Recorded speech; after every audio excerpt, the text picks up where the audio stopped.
YSR Congress party రాష్ట్ర ప్రధాన కార్యదర్శి గడికోట శ్రీకాంత్ రెడ్డి మీడియాతో మాట్లాడుతున్నారు. ఆ వివరాలు ఇప్పుడు చూద్దాం. ప్రతి ఒక్కరికి కూడా వాళ్ళ యొక్క జీవితాలు మారబోతున్నాయన్నటువంటి రీతిలో మాట్లాడుతుంది అధికార తెలుగుదేశం పార్టీ. దానికి తగ్గట్టుగా ఈరోజు గౌరవ ముఖ్యమంత్రి గారు ప్రెస్లో మాట్లాడారు. తను మాట్లాడే ప్రతి మాట సత్యదూరమైనటువంటి మాటలు. ఏ మాటలో కూడా నిజాయితీ లేదు, స్పష్టత లేదు, పూర్తిగా మోసపూరితమైనటువంటి మాటలు తను మాట్లాడాడు. తన మాటల్లో ఈరోజు వాస్తవాలు కూడా కొన్ని తన నోటి నుంచి వచ్చాయి. నిన్న మొన్నటి వరకు ఈ ఆంధ్ర రాష్ట్ర చరిత్ర మారబోతోంది, ప్రపంచంలోనే అద్భుతమైనటువంటి నగరంగా 2 సంవత్సరాలు తీర్చిదిద్దబోతుంది, ఇది డల్లాస్ నగరం అవుతుంది, స్విట్జర్లాండ్ అవుతుంది, లండన్ అవుతుంది, టోక్యో అవుతుంది, సింగపూర్ అవుతుంది అని చెప్పుకుంటూ వచ్చాడు. గ్రాఫిక్స్ చూపిస్తా అద్భుతమైనటువంటి ప్రపంచంలోనే అతి అద్భుతమైనటువంటి నగరంగా ఇది ఉండబోతుంది అని మాట్లాడుతూ వచ్చాడు. ఈరోజు తన మాటల్లో ఇది నిరంతర ప్రక్రియ, కొంత భాగం కంప్లీట్ చేస్తాను 28 సంవత్సరం వరకు అన్నటువంటి మాట తను చెప్పడం మనం విన్నాం. ఇంతకాలం తన మాటలన్నీ కూడా మాయమాటలు, ఇది ఎప్పటికీ జరగని అంశము అటువంటి మాట తన నోట్లో నుంచి వచ్చింది కూడా మనము స్పష్టంగా విన్నాం. ఈరోజు రాష్ట్ర ప్రజలందరం కూడా అన్ని ప్రాంతాల నుంచి కూడా జిఎస్టీ రూపంలోనో ఇతర రూపంలో పన్నులు కట్టే వాళ్ళు కానీ ఈ రాష్ట్ర శ్రేయస్సు గురించి ఆలోచన చేసినటువంటి వాళ్ళందరూ కూడా ఒకటే భయాందోళనతో ఉన్నారు. ఈ రాష్ట్ర పరిస్థితి గురించి ఆందోళన చెందుతున్నారు. ఇన్ని లక్షల కోట్ల రూపాయలతో ఇంత ప్రజలంతా అన్ని ప్రాంతాలకు సంబంధించినటువంటి వాళ్ళు ప్రజలంతా పన్నులు చెల్లింపేటువంటి డబ్బుతో ప్రజలకు ఉపయోగపడే విధంగా ఆలోచన చేయకుండా దీర్ఘకాలికంగా మన పైన అప్పుల భారం పడే విధంగా అప్పులు తెస్తూ, అది కూడా అధిక వడ్డీలతో కార్పొరేషన్ లోన్లు కానీ మిగిలినటువంటి లోన్లు ఎక్కడి నుంచో లోన్లన్నీ పట్టుకొస్తూ కొన్ని బిల్డింగ్లు కట్టడానికి, కొంత ఇన్ఫ్రాస్ట్రక్చర్ ఏర్పాటు చేయడానికి 2 లక్షల కోట్ల రూపాయలు ఖర్చు పెట్టి నామరూపమైనటువంటి చిన్న కొంచెం సీడ్ క్యాపిటల్లో మాత్రం కంప్లీట్ చేయగలుగుతామన్న మాటలు విన్నప్పుడు మిగిలిన ప్రాంతాల యొక్క పరిస్థితి ఏంటి అని ఆలోచన వస్తూ ఉంది. అలాగే తన మాటల్లో పచ్చి అబద్ధమైనటువంటి మాటల్లో మొట్టమొదటిది, ఈ రాష్ట్రం విభజన జరిగిన తర్వాత కేంద్ర ప్రభుత్వం 2 కమిటీలు ఏర్పాటు చేసింది. ఒకటి శ్రీకృష్ణ కమిటీ, శివరామన్ కమిటీ అనేటువంటి కమిటీలు. ఆ కమిటీలు రాష్ట్రమంతా పర్యటించి అందులో 46% మంది విజయవాడ గుంటూరుకు అనుకూలంగా రాజధాని ఉండాలి అని చెప్పి వాళ్ళు చెప్పారు అటువంటి మాటలు తను చెప్పాడు. శివరామన్ కమిటీ స్పష్టంగా ఏం చెప్పిందో, శ్రీకృష్ణ కమిటీ ఏం చెప్పిందో ఆయన ఒకసారి రిపోర్ట్ చదవమంటున్నా. ఆ రిపోర్ట్ ఎక్కడికి పోలేదు, ఇప్పటికీ రికార్డ్స్లో ఉంది. రాష్ట్ర ప్రజలంతా కూడా, మేధావులంతా కూడా ఆ రిపోర్ట్ల అంశాలను ఒకసారి పరిశీలన చేయమంటున్నాం.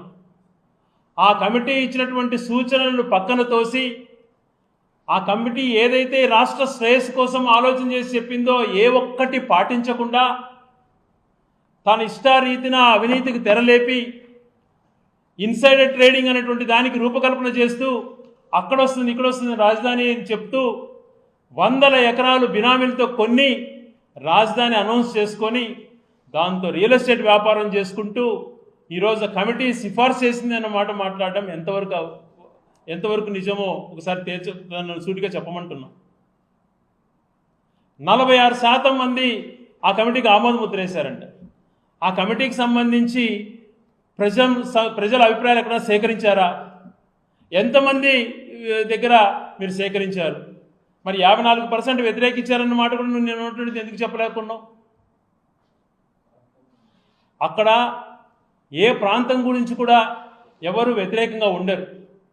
నీ యొక్క రాజకీయ లబ్ధి కోసం నువ్వు చిచ్చు పెడుతున్నావు. మరి ఒకసారి చెప్తున్నాం చంద్రబాబు నాయుడు గారు, నీకు అనేక విషయాలు ఈరోజు నువ్వు చెప్పినటువంటి మాటలన్నీ కూడా మేము ఆన్సర్ చేస్తాం. ల్యాండ్ పూలింగ్ అని చెప్పి మభ్యపెట్టావు. 25,000 ఎకరాలు 35,000 ఎకరాలు నేను చూసి ఇచ్చారంటున్నావు. దాదాపుగా 4,000 మంది 5,000 మంది రైతుల యొక్క జీవితాల గురించి ఈ రాజధాని ఉండాలని మాట్లాడావు. నువ్వు 5 కోట్ల ప్రజల గురించి ఎప్పుడు ఆలోచన చేయలేదు.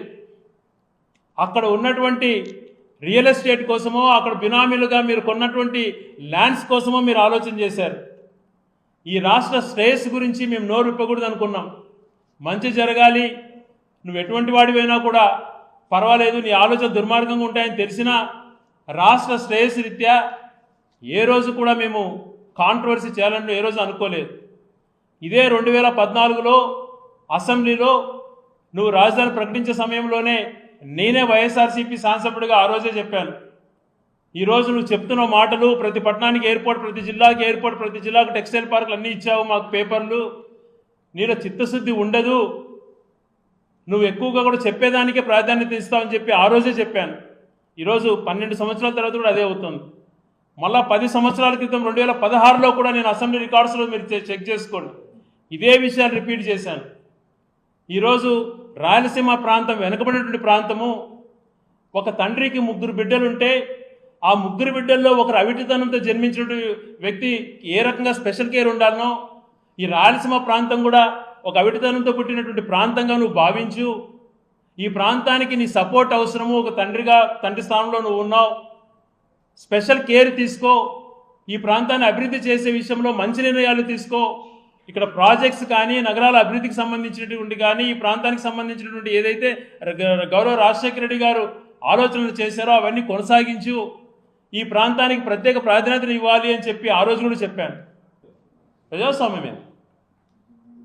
కాబట్టి నీ ఆలోచనలు మానుకొని మంచి ఆలోచనలతో అందరూ సమానంగా ఉండాలనే రీతిలో ఎంతసేపు ప్రత్యేక పార్టీలు ఏది ఉండకూడదు, వాళ్ళ క్యారెక్టర్ అసాసినేట్ చేసేటువంటి విధానాన్ని పెట్టుకోకుండా మంచి ఆలోచనలతో నువ్వు నడుచుకోవాలని చెప్పి నీకు ఆ మంచి బుద్ధి ఆ దేవుడు ప్రసాదించాలా అని చెప్పి ఏదైతే నువ్వు చెప్తావో రాజకీయం కోసం వాడుకుంటావో దేవుని మేము రాజకీయం కోసం వాడుకోం. ఈ రాష్ట్రంలో లా అండ్ ఆర్డర్ ఎలా ఉందో ఒకసారి ఆలోచన చేయి. స్వయాన మీ శాసనసభ్యుడు నరసారావుపేటలో ఎస్పీ ఆఫీస్లో లోనికి వెళ్ళి ఎస్పీని ఐజీని బయటికి తోసి డోర్ లాక్ చేసుకొని 10 గంటల డ్రామా నడిపితే చిన్న యాక్షన్ తీసుకోలేకపోయినావా? ఎక్కడికి తీసుకుపోతున్నావు? మహిళలను రోజుకొక చోట ఎంత ఘోరంగా జరుగుతున్నాయి. ప్రతి అంశంలో కూడా మీ పార్టీ వాళ్ళు చేస్తున్నటువంటి అరాచకాలు ఎరగా కనిపించలేదా? ఐపీఎస్ ఆఫీసర్లను చాలా ఘోరంగా మాట్లాడుతూ గతంలో అయ్యన్న పాత్రుడు గారు ఇప్పుడు స్పీకర్ అయ్యారు, అంతకుముందు స్పీకర్గా లేనప్పుడే ఎస్పీలు నా కొడకలారా అని మాట్లాడేటప్పుడు ఏమనుకుంటారు మిగతా వాళ్ళు? ఈరోజు ఒక దళితుడిని డప్పుకు వాయించుకునేటువంటి ఒక 65 సంవత్సరాల పైన ఉన్నటువంటి ఒక ముసలాయనను ఒక దళితుడిని చూడకుండా అందరి ముందర పోలీసుల ముందరే అతని పైన దాడి చేసి చెంపకేసి కొడుతున్నావే, ఎవరిది సంకుచిత ఆలోచనలు? మా కర్మ మీలాంటి వాళ్ళు లీడర్లు ఉండడం. స్వయాన చంద్రబాబు నాయుడు గారే ఎస్సీలలో ఎవరు పుట్టాలనుకుంటారన్న మాటలతో కూడా ఆయన మళ్ళా ప్రజలు ఏం పెట్టాడో తెలియదు, కానీ అటువంటి వాళ్ళు నాయకులు అయిపోయారు. ఈరోజు మళ్ళా ఆయన పార్టీ స్పీకరు ఈరోజు దళితుని చెంపమైన అందరి ముందర కొట్టి హేళన చేయడం ఎక్కడికి తీసుకోబోతున్నారు? ఓ శాసనసభ్యుడు ఐజీని ఎస్పీని బయటికి దోస్తే నో లా అండ్ ఆర్డర్. మీ పార్టీకి సంబంధించిన వాళ్ళు మహిళలపైన దాడులు చేసిన భూములు ఆక్యుపై చేసుకున్నా మీకు కమ్మకు కనపడతాయి.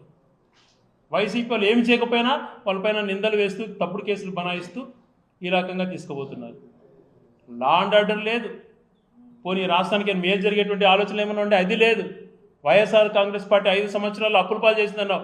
5 సంవత్సరాలు అన్ని కార్పొరేషన్ లోన్స్ అన్నీ కలిపి 3,33,000 కోట్లు అయితే నువ్వు 2 సంవత్సరాలు కూడా గడవక ముందే 3.5 లక్షల కోట్లకు అయిపోయింది నీ అప్పులు చేసినటువంటి వ్యవహారం.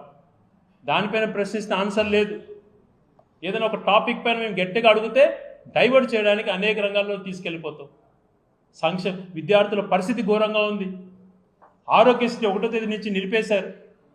ఆర్టికల్ కాన్స్టిట్యూషన్ ప్రకారం ప్రతి ఒక్కరికి ఆరోగ్య హక్కు ఉంటుంది. ఆ హక్కును కూడా హరింపజేస్తున్నావు. దానిలో నీకు సెల్ఫ్ మోటివేట్. ఆరోగ్యశ్రీకి 100 కోట్లు అయితే సీఎం రిలీఫ్ ఫండ్ 10 కోట్లు 5 కోట్లు ఇచ్చుకుంటూ అది కూడా వాళ్ళ ఆత్మాభిమాన్ని తాకట్టు పెట్టు మీ ఆఫీసుల ముందు నిలబెట్టి ఆరోగ్యశ్రీని పూర్తిగా ఆపేసేసి దాన్ని ప్రజల యొక్క మనోభావాన్ని తాకట్టు పెట్టేటువంటి నిర్ణయాలు నువ్వు తీసుకున్నావు. ఇవన్నీ ఉన్నాయి కాబట్టే చెప్పుకుంటూ పోతే అనేకమైన నీ ఫెయిల్యూర్స్ ఉన్నాయి. కొన్ని మాత్రమే చెప్పలేనాం, ఎందుకంటే సమయం ఎక్కువసేపు మాట్లాడితే బాగుండు. ఇన్ని విషయాలలో అన్నీ కూడా వీటన్నిటిపైన సూటిగా సమాధానం చెప్పేటువంటి ధైర్యం లేక కేవలం వైఎస్ఆర్సీపీ పైన ఎదురుదాడి చేసిన విధానంలోనే ఈరోజు నిజంగా చెప్తున్నాను, ఒక నాయకుడిగా ప్రజల యొక్క శ్రేయస్ అన్ని ప్రాంతాలు సమానంగా ఉండాలి, వీకర్ సెక్షన్ బాగుండాలి, అందరూ బాగుండాలి, ఎక్కడ కూడా ప్రజాస్వామ్య ఫలితాలు ప్రతి రాష్ట్రానికి సంబంధించిన ఫలితాలు అందరికీ అందాలి అని చెప్పి ఆలోచన చేసిన వ్యక్తి జగన్మోహన్ రెడ్డి గారి గురించి పదే పదే ఇలాగ క్యారెక్టర్ అసెసినేట్గా మాట్లాడితే మంచి పద్ధతి కాదు. నీకన్నా 1000 రెట్లు నీది అసలు నీది కంపారిజనే చేయలేము ఆయన మెంటాలిటీకి నీ మెంటాలిటీకి. నీదంతా ఆర్టిఫిషియల్. అతను నిజంగా ప్రజల గురించి ఆలోచన చేసేటువంటి ఒక మనసున్నటువంటి నాయకుడు అన్నటువంటిది నువ్వు గుర్తుపెట్టుకొని చెప్పి తెలియజేస్తాను.